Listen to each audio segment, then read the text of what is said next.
Hello everyone, आप सभी के भीतर बैठे परमात्मा को मेरा आत्मा नमन। आई होप आप सभी अच्छे होंगे। वेलकम और welcome back to my channel occult a mystic force. मैं पूनम गजेंद्र आप सभी का स्वागत करती हूँ एक बार फिर से न्यूमरोलॉजी प्रेडिक्शन 2025 की इस सीरीज में, जिसमें आज हम बात करेंगे मूलांक 4 वालों के बारे में कि कैसा रहेगा 2025 मूलांक 4 वालों के लिए, और क्या पॉजिटिव इफेक्ट्स होंगे, क्या नेगेटिव इफेक्ट्स होंगे, और क्या कुछ रेमेडीज और क्या कुछ सावधानियां हैं जो उन्हें इस पूरे साल रखनी होगी। तो फ्रेंड्स, एंड तक बने रहिएगा मेरे साथ इस वीडियो में, क्योंकि ये वीडियो भी बहुत ज़्यादा इंटरेस्टिंग होने वाली है। तो चलिए स्टार्ट करते हैं। जिनका भी जन्म किसी भी मंथ की 4, 13, 22 या 31 को हुआ है वो है मूलांक 4। और जैसे कि हम सबको पता है 4 है राहु, जो 4 नंबर है वो है राहु का। हालांकि राहु ग्रह नहीं है, राहु है छाया ग्रह, फिर भी उसे ग्रहों की संज्ञा दी गई है। राहु के पास बस सर है, उसके पास धड़ नहीं है। तो सबसे पहले तो हम ये जानेंगे कि राहु का अस्तित्व आया कहाँ से। ठीक है, वैसे तो हम सभी जानते हैं कि राहु का अस्तित्व कहाँ से आया, फिर भी मैं शॉर्ट में आपसे बताना चाहूंगी। तो ये बात है तब की जब ऋषि दुर्वासा के श्राप के कारण, ऋषि दुर्वासा ने इंद्रदेव को श्राप दिया था। उस श्राप के कारण समस्त लोग, समस्त संसार शक्तिहीन और लक्ष्मीहीन हो गया था। तो शक्ति को, उस लक्ष्मी को प्राप्त करने के लिए समुद्र मंथन का सुझाव दिया गया। तो समुद्र मंथन के लिए 2 शक्तियों की या 2 ऐसे ग्रुप्स की जरूरत थी जिनके साथ मिलकर समुद्र मंथन किया जा सके। तो उसमें थे एक दैत्य और एक थे देवता। तो समुद्र मंथन में से 14 रत्न निकले, माता लक्ष्मी निकली, हलाहल विष निकला और फिर निकला अमृत। और उस अमृत को प्राप्त करने के लिए देवता और दैत्य दोनों ही लालायित थे। और तब भगवान श्री हरि विष्णु ने मोहिनी रूप धारण किया और दैत्यों को आश्वासन दिया कि उनके साथ कोई छल नहीं किया जाएगा, अमृत दोनों गुटों में बराबर बराबर से बांटा जाएगा। और इस बात से देवता और दैत्य दोनों ही सहमत हो गए। तो 2 पंक्ति की गई, एक पंक्ति में बिठाया गया देवताओं को और दूसरी पंक्ति में बिठाया गया दैत्यों को। अब क्योंकि देवता तो जानते ही थे कि जो मोहिनी है वो है भगवान श्री हरि विष्णु, बस दैत्यों को इस बात का पता नहीं था। पर दैत्यों की पंक्ति में एक ऐसा दैत्य भी था जिसका नाम था स्वरभानु, जो बहुत ही तीक्ष्ण बुद्धि वाला था, बहुत ही चतुर और बहुत ही चालाक था। और उसे इस बात पर बिल्कुल भी भरोसा नहीं था कि उनके साथ छल नहीं किया जाएगा, और वो बहुत बड़ा मायावी था। तो उसने देवता का रूप धारण किया और देवों की पंक्ति में जाकर बैठ गया। तो जैसे ही अमृत वितरण शुरू हुआ उसे भी अमृत प्राप्त हुआ। पर सूर्य और चंद्रमा ये समझ गए कि वो देवता नहीं है, देवता का रूप धारण किए हुए कोई मायावी है, और उन्होंने विष्णु भगवान को इशारा किया। और राहु को तो मतलब स्वरभानु को तो अमृत प्राप्त हो ही चुका था, तो उसे लगा कि वो अमर हो गया। तो वो हंसने लगा और वो भागने लगा। पर उसी समय भगवान विष्णु ने अपना सुदर्शन चक्र चलाया, जिससे कि उसका सर धड़ से अलग हो गया। क्योंकि वो अमृत उसे प्राप्त हो चुका था इसलिए उसकी मृत्यु नहीं हुई। तो उसके शरीर के 2 टुकड़े हो गए, एक हो गया सर और एक हो गया धड़। तो जो सर का पार्ट था वो कहलाया राहु और जो उसका धड़ था वो कहलाया केतु। तो जो राहु है वो आपका ब्रेन है, आपके माइंड में आने वाले खुराफाती आइडिया है राहु, पुरानी रूढ़ियों को तोड़ने वाला है राहु, ओल्ड पैटर्न्स को ब्रेक करने वाला है Rahu, out of the box thinker है राहु, इल्यूजन है राहु, छल है राहु, माया है राहु, और सबसे बड़ी बात टेक्नोलॉजी है राहु। तभी कलयुग का राजा है राहु। और न्यूमरोलॉजी में नंबर 4 को रूल करता है राहु।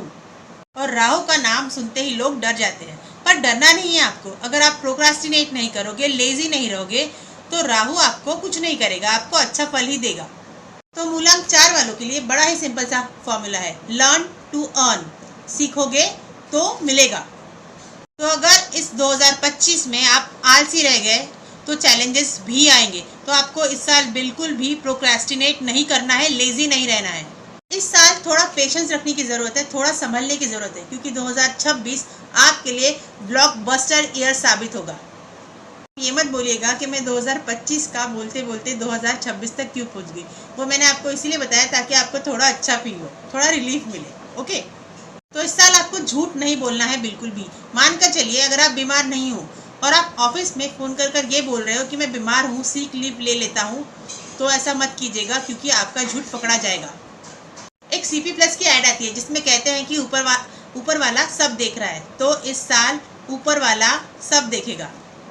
इस साल आपका हर एक स्टेप नोटिस किया जाएगा, आपकी सिंसियरिटी को नोटिस किया जाएगा। अगर आप सोचेंगे कि मैं विष्णु जी की आग से बचकर अमृत पी लूँगा, तो ऐसा नहीं होगा, सुदर्शन चक्र चलेगा।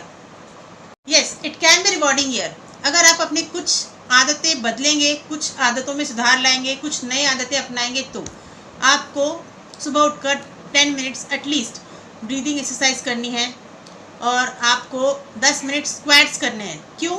क्योंकि राहु के पास सर है, तो ब्रेन तो आपका पावरफुल है ही, नो डाउट, पर आपको अपने धड़ को, मतलब अपने शरीर को भी मजबूती देनी होगी।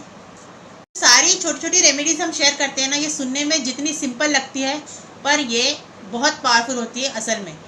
तो जब तक आप इसे करके नहीं देखेंगे, इम्प्लीमेंट नहीं करेंगे, तब तक आपको समझ में नहीं आएगी। तो इम्प्लीमेंट कीजिएगा ज़रूर। आप इम्प्लीमेंट करेंगे तभी आपको इसका इफेक्ट दिखाई देगा। And learn new things. अगर आपको अपने काम में सफलता नहीं मिल रही है, अगर आपको ग्रोथ नहीं मिल रही है, just enrol yourself in some kind of courses.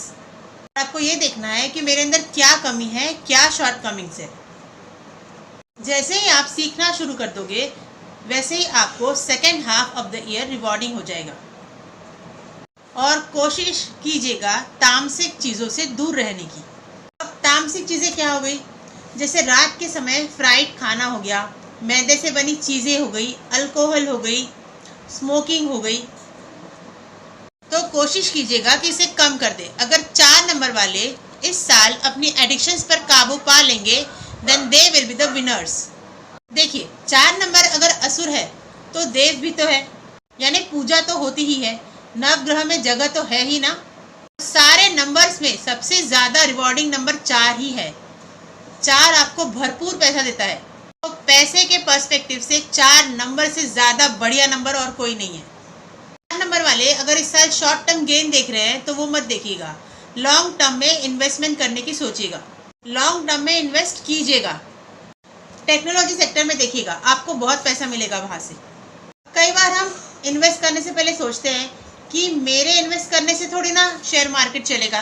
क्या होता है ना, मान लीजिए अगर आपने किसी दूसरे सेक्टर में 10 लाख रुपीस इन्वेस्ट किए और आपको 4 दिन के बाद उन पैसों की ज़रूरत पड़ गई, जब आपको चाहिए उस पीरियड में मार्केट थोड़ी लो है, तो आपको 9,80,000 ही निकालने पड़ेंगे। तो इसमें आपका 20,000 का नुकसान हो गया।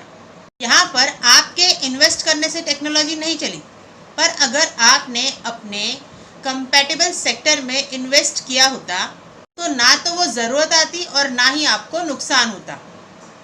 तो that is the point of investing in the right thing at the right time. और ये सारी बातें आपको न्यूमरोलॉजी से ही पता चलती है कि किसको कहाँ इन्वेस्ट करना चाहिए। तो 4 नंबर वाले जो लोग हैं, अगर वो टेक्नोलॉजी में इन्वेस्ट करते हैं तो उनको वहाँ पर बहुत प्रॉफिट मिलता है, उनका बहुत बड़ा पैसा बनता है, और वो भी लॉन्ग टर्म। तो जैसे अब बिल गेट्स का भाग्यांक 4 है, तो उनकी कंपनी देख लीजिए, माइक्रोसॉफ्ट टेक। तो ऐसे आपको 4 मूलांक या भाग्यांक वाले कई नंबर मिल जाएंगे, कई लोग मिल जाएंगे जिन्होंने टेक्नोलॉजी सेक्टर में इन्वेस्ट करके बड़ा नाम और बड़ा पैसा कमाया है। तो 4 नंबर वालों का टेक्नोलॉजी में पैसा बनता ही बनता है, उसमें उन्हें ग्रोथ मिलती ही मिलती है। तो ऐसे ही AI बेस्ड कंपनियां जो कि सेल्स फोर्स के साथ है या फिर डेटा के साथ है, या फिर वो किसी ऐसी चीज़ पर काम कर रही है जिसमें आप लोगों की ज़िंदगी को आसान बना रहे हैं, तो 4 नंबर वालों को स्पेसिफिकली इन सेक्टर्स के साथ एसोसिएट ज़रूर करना चाहिए। तो अगर आपका मूलांक 4 है तो don't wait for the right time, जो भी काम मिल रहा है कर लो और साथ में सीखते भी चलो। और काम में छोटा बड़ा मत देखो कि क्या छोटा है क्या बड़ा है, बस काम शुरू कर दो। आपको काम तो भरपूर मिलेंगे, काम की कोई कमी नहीं है, बस आपको छोटा या बड़ा नहीं सोचना है। क्योंकि अगर आप ये सोचोगे कि मैं 1 लाख की नौकरी ही करूँगा या करूँगी, उससे नीचे की नहीं करूँगी, तो यहाँ पर बात बिगड़ सकती है। आपको ये वेट नहीं करना है 1 लाख की नौकरी मिलने का। अगर आपको 75,000 में भी कहीं जॉब मिल रही है तो वो कर लीजिए। तो अगर आपकी तैयारी अच्छी है तो डेफिनेटली आपको second half of the year में अच्छा रिजल्ट मिलेगा। जितने भी 4 मूलांक वाले बच्चे हैं उनके लिए स्पेशल एक टिप देने जा रही हूँ। आप जो भी पढ़ रहे हो उसे पेंसिल से लिख कर रखो। मतलब जो भी पढ़ते जा रहे हो, जो भी वर्क कर रहे हो, उसे पेंसिल से लिखो। वो जो वुड वाली पेंसिल आती है ना, उस पेंसिल का यूज करो, because would is a good conductor of energy. तो आपका जो ध्यान है वो इधर उधर नहीं भटकेगा, आपका फोकस बना रहेगा, क्योंकि जो आप लिख दोगे ना उसकी पिक्चर आपके माइंड में क्लिक हो जाएगी, आपकी मेमोरी में वो आ जाएगी। क्योंकि 4 नंबर है ना, वो कुछ भी कभी नहीं भूलता। हाँ, सिर्फ गुमराह हो सकता है पर भूलता कभी नहीं है। 4 नंबर वालों को सब याद रहता है। समझो एक बार जो देख लिया वो छप गया उनकी मेमोरी में। जैसे कि हम सब जानते हैं कि 4 नंबर है राहु और 2025 का टोटल है 9, मतलब के मंगल। तो राहु और मंगल की आपस में बनती नहीं है, वो दोनों कभी नहीं चाहते कि वो उनका सामना आमना हो। तो अगेन, अगर आपके बर्थ चार्ट में मंगल की प्लेसमेंट अच्छी नहीं है तो वो आपको थोड़ा परेशान जरूर करेगा। और अगर आपकी प्लेसमेंट, आपके बर्थ चार्ट में मंगल की प्लेसमेंट अच्छी है तो फिर तो ठीक है, फिर कोई इशू नहीं है, मतलब इतने इशू नहीं होंगे। तो जिनके भी बर्थ चार्ट में मंगल की प्लेसमेंट सही नहीं है तो हो सकता है उनको ईयर की बिगिनिंग में थोड़ी परेशानी फेस जरूर करनी पड़े। प्रॉब्लम क्या हो सकती है वो देखते हैं। इनके डेट्स बढ़ सकते हैं, कर्ज बढ़ सकते हैं, इनका उधार बढ़ सकता है। अब इसमें 2 चीज़ें होती है। एक कर्ज वो जो हम अपने सेल्फ इंटरेस्ट के लिए लेते हैं, कहीं घूमने फिरने जाना है या मज़े करने, या अपने पर्सनल लोन के लिए, मतलब अपने पर्सनल इन्वेस्टमेंट के हिसाब से, मतलब जैसे आपको कहीं घूमने फिरने जाना है, ये सारी चीज़ें, मज़े वाली चीज़ें करने के लिए आप कर्ज ले रहे हो। तो उस तरह के एंटरटेनमेंट के लिए, उस तरह के मज़े के लिए समझ लीजिए अगर आपने लोन ले लिया तो उससे बचिएगा। हाँ, अगर आप लोन ले रहे हो अपने बिजनेस को एक्सपांड करने के लिए, किसी इन्वेस्टमेंट के लिए ले रहे हो, लॉन्ग टर्म इन्वेस्टमेंट के बारे में सोचकर, वहाँ कुछ हद तक फिर भी आपको वो पॉजिटिव रिस्पॉन्स दे सकता है। पर अगर आप गलत तरीके की चीज़ों के अंदर जाते हो और उन चीज़ों के लिए कर्ज लेते हो तो वहाँ पर आपका कर्ज और भी बढ़ सकता है और फिर आपको उसके नेगेटिव इफेक्ट्स भी देखने पड़ सकते हैं। पहली चीज़ तो ये हो गई। और सेकंड थिंग ये कि आपका एंगर इशू बढ़ सकता है, क्योंकि 4 नंबर है, वो वैसे ही थोड़ा सा फितूरी है और ऊपर से आ गया 9 नंबर, तो गुस्सा आपका बढ़ सकता है। तो आपने अपने एंगर को, अपने इमोशंस को कंट्रोल रखना है, क्योंकि राहु सबसे ज़्यादा अटैक माइंड पर ही करता है। तो बोलने से पहले 1000 बार सोचे, क्योंकि हो सकता है कि आप बोलना कुछ और चाह रहे हो और सामने वाला उस बात को कुछ और ही समझ ले, या फिर ये भी हो सकता है कि बोलते हुए आपकी टोन रूड हो जाए और बात का बतंगड़ बन जाए। हाँ, अगर आप मेडिटेशन करते हैं तो फिर तो बहुत ही अच्छा है, क्योंकि इससे आपका माइंड, आपका राहु शांत रहेगा। अच्छा, अब जो लोग नॉनवेज खाते हैं उनके लिए एक एडवाइस, प्लीज़ ट्यूसडे और सैटरडे को नॉनवेज अवॉइड कीजिए। अचानक से आपको ऐसे दोस्त मिलेंगे जो आपको किसी चीज़ की एडिक्शन या आदत लगवा दे, जो फिर बाद में आपके लिए अच्छी नहीं होगी। अब 4 वाले जो होते हैं ना, वो थोड़े स्टबन होते हैं, ज़िद्दी होते हैं, अपने धुन के पक्के होते हैं, रूल्स को ब्रेक करने वाले होते हैं, रूल्स को नहीं मानने वाले होते हैं और अपने रूल्स खुद बनाने वाले होते हैं। और ये बात मैं इतने कॉन्फिडेंस के साथ इसीलिए कह रही हूँ क्योंकि मेरे सराउंडिंग में 4 नंबर वाले ही हैं ज़्यादा से ज़्यादा, और मेरा खुद का डेस्टिनी ही 4 है, मतलब मेरा डेस्टिनी नंबर भी 4 है। तो 4, चाहे आपका मूलांक हो या आपका भाग्यांक हो, 4 नंबर के ट्रेड्स आपके अंदर आ ही जाते हैं। तो 4 नंबर वाले सुन तो सबकी लेंगे पर करेंगे वही जो उनको करना होगा। जितने भी 4 नंबर वाले ये वीडियो देख रहे हैं वो इस बात से अग्री जरूर करेंगे। अब बात करते हैं जॉब के पॉइंट ऑफ व्यू से। हो सकता है आपको कोई ऐसा प्रोजेक्ट मिले या फिर आपको कोई किसी ऐसे प्रोजेक्ट पर काम करना पड़े जो आपको पसंद ना हो। आपने रिक्वेस्ट तो किसी और प्रोजेक्ट के लिए की हो पर आपको मिल जाए वो प्रोजेक्ट जो आपको पसंद ना हो, तो आपको यहाँ पर थोड़ा कॉम्प्रोमाइज़ करना पड़ेगा। और हाँ, वाटर कंजम्पशन बढ़ा दीजिए, पानी बहुत पीना है आपको, बहुत सारा पानी पीजिएगा। अब हेल्थ के पर्सपेक्टिव से बात की जाए तो आपको इन्फेक्शन होने के चांसेस है, ब्रीदिंग इश्यूज भी आपको हो सकती है, वायरल इशू हो गए या फ्लू होने के भी चांसेस है।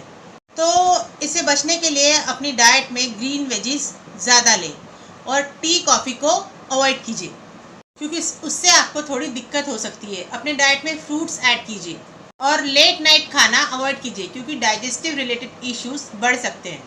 इसके अलावा लैंड से रिलेटेड कोई इशू भी आपको हो सकता है। अगर अगर आप ज़मीन से रिलेटेड कोई कार्य कर रहे हैं, कुछ आपको खरीदना है, कोई प्लॉट खरीदना है, कोई लैंड खरीदनी है, किसी इन्वेस्टमेंट के लिए लैंड लेनी है, तो बहुत ही सोच समझकर, बहुत ही जांच पड़ताल करने के बाद ही लीजिएगा, क्योंकि भूमि पुत्र है मंगल। तो मंगल से रिलेटेड कोई भी काम करने से पहले आपको सोचना है। थोड़ा अलर्ट रहकर काम कीजिएगा, क्योंकि यहाँ पर आपके साथ धोखा या फ्रॉड हो सकता है। और अगर कोई प्रॉपर्टी या कोई लैंड लेना अवॉइड कर सकते हैं इस साल, तो प्लीज़ अवॉइड कर लीजिएगा। अच्छा, एक और बात, आपको ग्रीन वेजिस तो लेनी ही है, खास तौर पर गाजर अपनी डाइट में ज़रूर शामिल करें। अच्छा, आप बात करते हैं रिलेशनशिप की। अगर आपकी शादी तय है देन गो फॉर इट, और अगर वेट कर सकते हैं तो वेट टिल अक्टूबर। वेट कर सकते हैं नहीं है, वेट करना ही चाहिए आपको, वेट टिल अक्टूबर, क्योंकि शादी में आपकी डिले हो सकती है और अक्टूबर के बाद आपके योग प्रबल है, तो वो समय आपके शादी करने के लिए बेस्ट होगा। आपके लिए संडे और मंडे ये लकी डेज रहेंगे, तो आप अपने किसी भी नए काम की शुरुआत इस दिन से कर सकते हैं। आपके लिए लकी डेट्स रहेंगी 7, 1 और 2। इन डेट्स को भी आप अपने काम कर सकते हैं। और साउथ वेस्ट और साउथ डायरेक्शंस को साफ सुथरा रखिएगा, नहीं तो पूरे साल आपको कैश रिलेटेड इश्यूज आएंगे और झगड़े भी बढ़ सकते हैं। लकी कलर्स के लिए यूज लाइटर कलर्स, क्योंकि ये साल मंगल का है, तो रेड, डार्क रेड, मरून या जितने भी डार्कर शेड्स है, ब्लैक, ग्रे, ये सारे डार्कर शेड्स, ब्लू, इन सबको अवॉइड कीजिए और लाइटर शेड्स का, लाइटर कलर्स का यूज़ कीजिए। आप मतलब मूलांक 4 वाले रेमेडीज क्या क्या कर सकते हैं वो देखते हैं।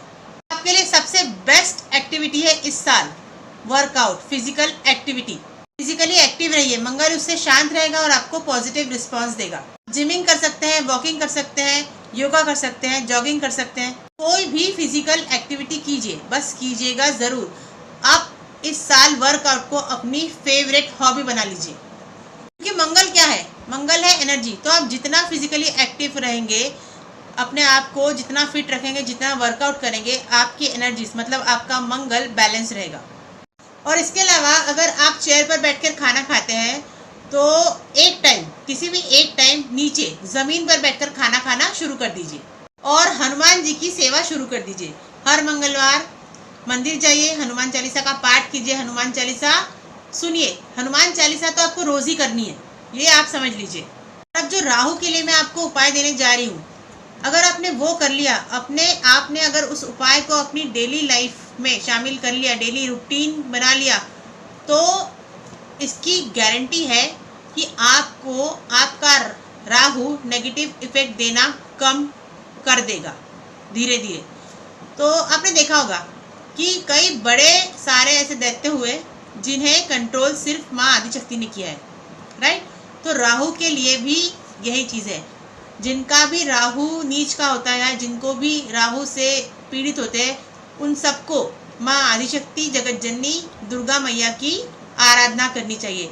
आपको दुर्गा माता के इस मंत्र का ओम दुम दुर्गाय नमः, इस मंत्र का 108 बार डेली जाप करना चाहिए। इससे ये होगा कि अगर आपका राहु पीड़ित है, आपको नुकसान कर रहा है, तो धीरे धीरे वो आपको नेगेटिव रिजल्ट देना कम कर देगा। और अगर आपका राहु पॉजिटिव है, तो वो और पॉजिटिव इफेक्ट देना आपको स्टार्ट कर देगा, वो आपको और अच्छी रिजल्ट देगा। आप अपने राहु के इफेक्ट्स को पॉजिटिव करने के लिए, अपने राहु को पॉजिटिव करने के लिए एक चीज़ और कर सकते हैं। आप रोज़ दुर्गा मैया को हल्दी का तिलक लगाना शुरू कीजिए और उसी हल्दी के तिलक को अपने राइट ईयर के, राइट कान के पीछे लगा लीजिए। फिर देखिए आपका राहु आपको कैसे पॉजिटिव इफेक्ट देता है। ये एक ऐसा उपाय है, ये उपाय नहीं, ये महा उपाय है, जो बहुत ही सिंपल है, इजी है, पर बहुत ही प्रभावशाली है। मैं खुद इसे करती हूँ, तो आप इस उपाय को ज़रूर कर देखिएगा। तो फ्रेंड्स, ये तो थी मूलांक 4 वालों के लिए प्रेडिक्शन। तो ये एक जनरल प्रेडिक्शन थी। तो अगर आप जानना चाहते हैं कि आपका ये साल कैसा जाएगा, तो उसके लिए आप मुझे कंसल्ट कर सकते हैं। मेरा नंबर डिस्क्रिप्शन बॉक्स में दिया हुआ है, तो उस पर आप मुझे मैसेज कर सकते हैं। तो आपको ये वीडियो कैसी लगी, प्लीज़ कमेंट करके बताइएगा ज़रूर, और इसे शेयर कीजिए अपनी फ्रेंड्स और अपने फैमिलीज़ के साथ। तो मिलते हैं अपनी नेक्स्ट वीडियो में, जो होगी मूलांक 5 पर। तो इतने प्यार और इतने पेशेंस के साथ इस वीडियो को सुनने के लिए thank you so much from the bottom of my heart. with lots of love, gratitude and infinite blessings to all of you. हर हर महादेव, जय माता दी।